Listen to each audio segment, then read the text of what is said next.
Hello, fellow builders, and welcome back to the bench.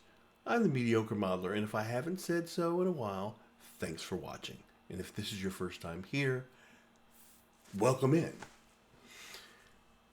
It's 4th of July weekend, which puts us a couple of weeks past Wonderfest 2023. I use Wonderfest as a bookend to my year, so that's where I'm going to at the end of the year where everyone's like, my New Year's resolution is, and I'm gonna lose weight, and I'm gonna. That's kind of where I am with my modeling. I'm like, okay. Oh yeah, did I mention it's 4th of July weekend? I use this time to like recalibrate my brain a little bit and see where I need to go to make the next year better as far as infrastructure with the modeling.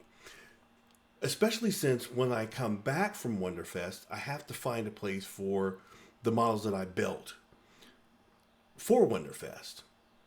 So, for instance, temporarily, we have the E11 Blaster and our Holocrons living here. The E11 Blaster actually lived up there. So that kind of opens up a spot up there for us to put something else. I'm not sure if that's the final placement for that, but for right now, that's where those two are going to go. This is where our Mandalorian landed. That was actually inside there with the Grogu. And I'm probably going to move Grogu over. Haven't decided yet. But I like Grogu inside there. I need to build something else because that way he doesn't get all dusty and dirty. But we ended up moving the poster over and just adding a little bit more rearranging. The helmet, that's where that ended up. Actually, both of those two ended up going to Louisville. That one I wore, that one was in the contest.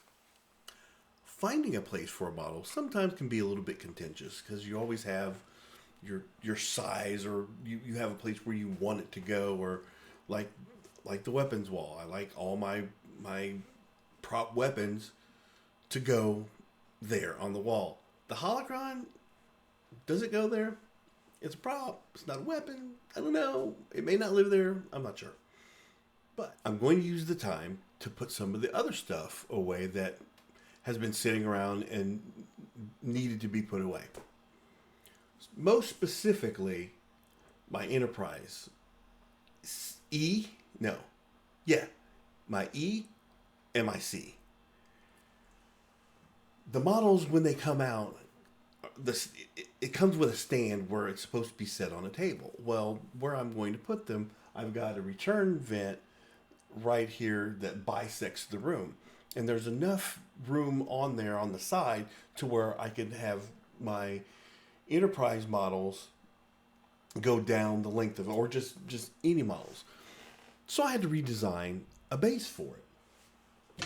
And this is basically what I came up with. So this is actually the second one. The main one that I was trying to find to get done was the E. And what I did was I just made it kind of like the plaque. I thought about the plaques that are on the Enterprise, so that's kind of where I came up with that shape. I didn't want it to just be a square. And, it says NCC 1701C. And the other one says E on it. And I thought, you know what? I might put these on. I'm proud enough of these that I might put it on Thingiverse or whatever, because they work so well for someone to display the model vertically. Let's show you. So one of the problems I did have was in the bottom of this, there was a cup. There was like a little cup that for this to sit on the post. And somewhere that little cup fell out because the bottom of the model separated, and it's on the floor somewhere. I looked for it for a couple weeks. I couldn't find it. So what I ended up having to do is go into Fusion 360 and make a new one. So I got the calipers out, and so the original cup was only about that deep, and I was afraid that there would be some wobbling. So this piece here, the little post goes into the end there. It fits around the outer. It's glued to the outer portion of where the couplet would go in. But there's a rod that goes all the way in and contacts the top of the saucer section. And so it's glued there and there to make it really firm. And so it should fit on the wall just like that. Isn't it beautiful? The E's already up there, so we're gonna have, oh, look at that. Okay. That's a problem. Because when I was sanding it, I actually sanded the nub off. And to fix that, I drilled a hole down the middle of that post, and I inserted a little metal rod, and the glue did not get on that rod. So we're just going to have to re-glue that bad. We're going to try and re-glue it, but if not, we might have to reprint it. Let me see how long it takes to print, and I'll get right back with you. All fixed, easy peasy. Overthinking it, just glue it. It was fine. It'll be fine. So, yeah. So, that's good. Good to go. And see, that's what I've been doing when I've been just moving them, setting them down from place to place. I need to get back to zero. I need to get stuff cleaned off so we can continue moving. But even building feels like, even cleaning feels like building. Because it, in a way it is. At least for me. So in order to get that up and out of the way, before it gets damaged even more, I need to paint the base. Well, painting the base falls into another infrastructure thing that we're trying to resolve. I picked up a little paint booth, a spray booth.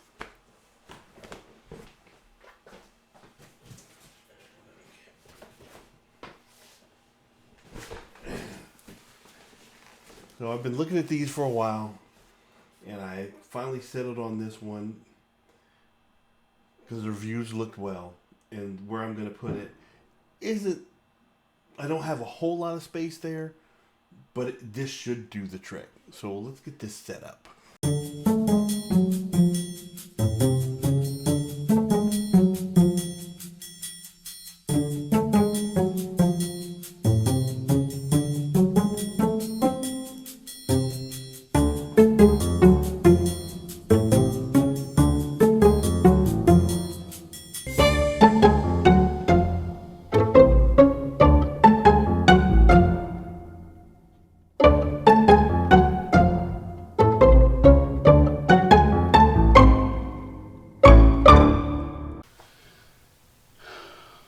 So my plan was, well, has always been to have a master power switch so that I could flip that on and the air compressor would come on.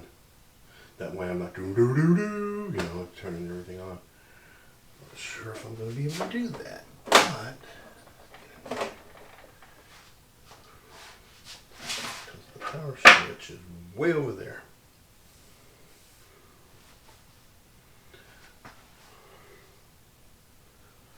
So let's whip up a quick electro box. Let's do that.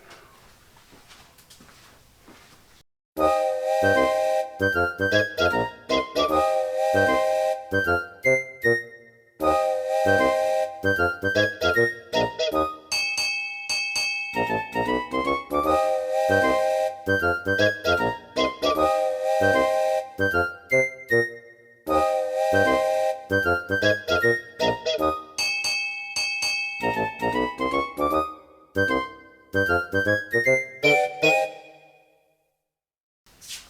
dokie. So my batteries on the microphones are dying, so we're just gonna see if we can get some paint laid down before the. You don't need the auto because it's loud. We got this one.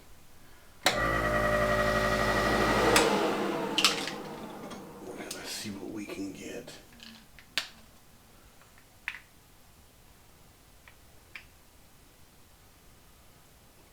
Using Mission Models Gold. Ooh.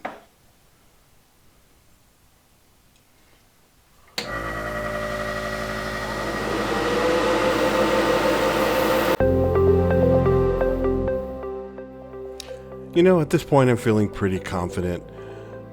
Paint's flowing fairly well, but it's not covering the way I wanted it to. This is the second one that I painted. The other one, for the E, it had a black primer. This one, I used the Tamiya Tan, and I was expecting for a little bit more of a gold, full color penetration, and I just wasn't getting it. I do like the fact that to protect the spray booth, I've got an old desk mat that I flipped over to the rubber side, and I've cut it to protect the bottom of the spray booth. I did the same thing with the turntable that came with the spray booth so that it would protect that and it would last longer.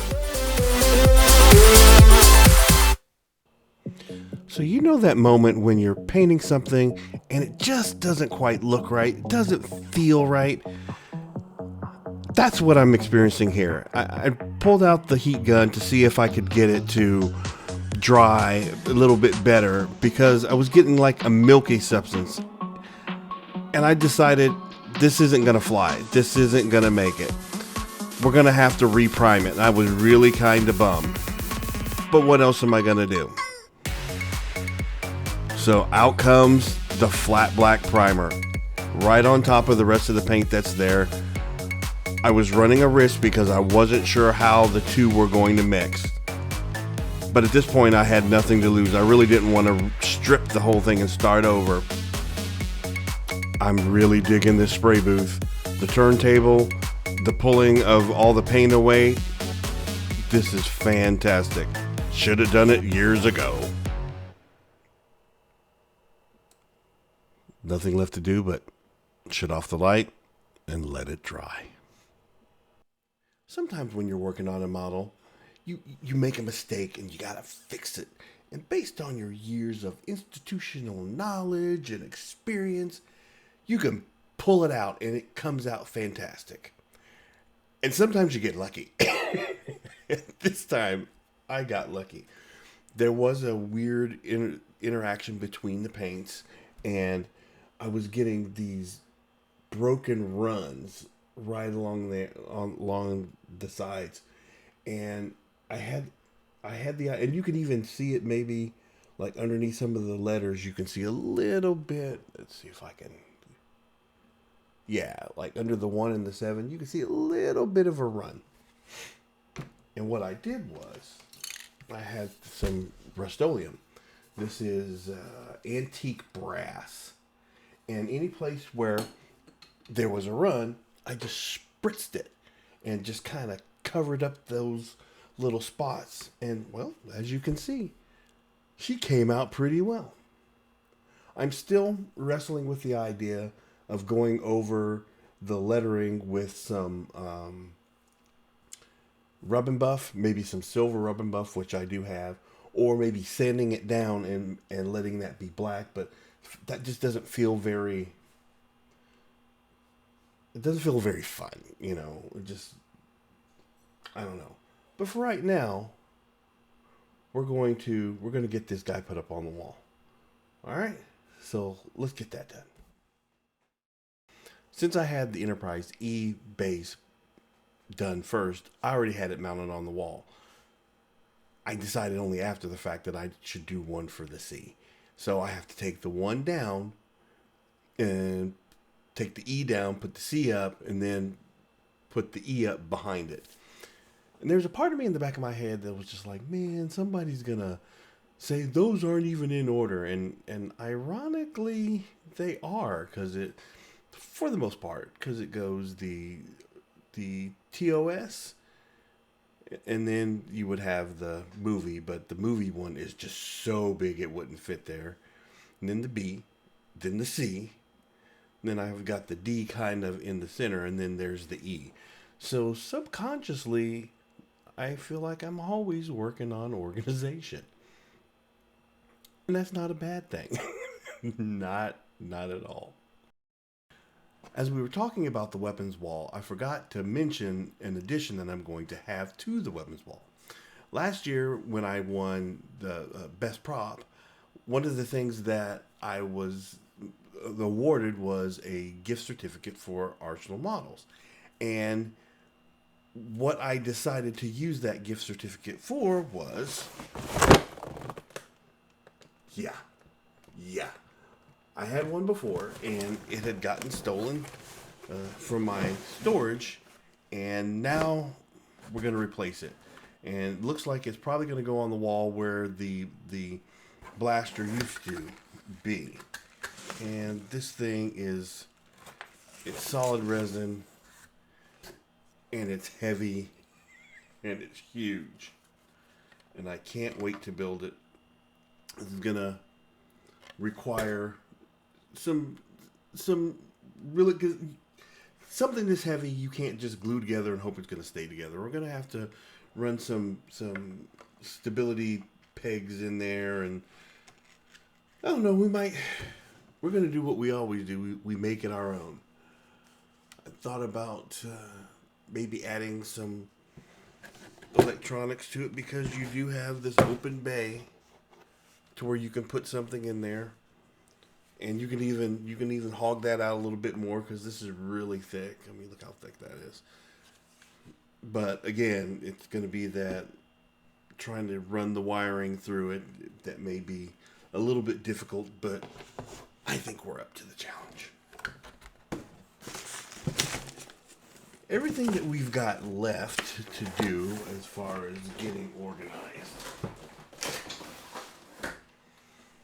is just regular, good old-fashioned housekeeping. Putting away tools and putting up screws and sorting and blah, blah, blah, blah. And then we can get back to the build. Now that I've got the paint booth running, I'm really, really ready to get that Gorn in there and try my hand on that. That gold that I got was actually for the Gorn's tunic, his whatever he's wearing, and I was having a little bit of trouble with it after the fact, getting it to flow through the airbrush. So I'm gonna have to do something a little bit different there, or use a different kind of gold.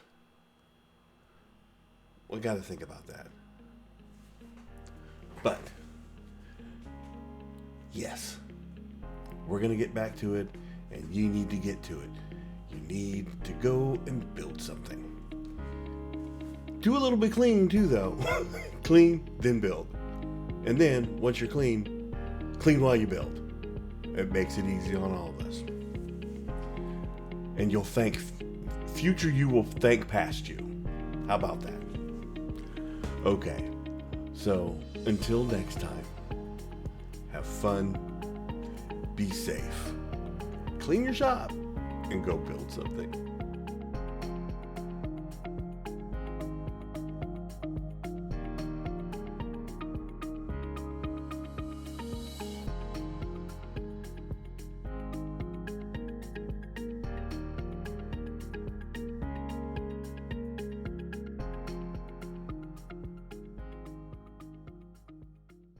Pew pew pew pew pew pew pew pew pew pew.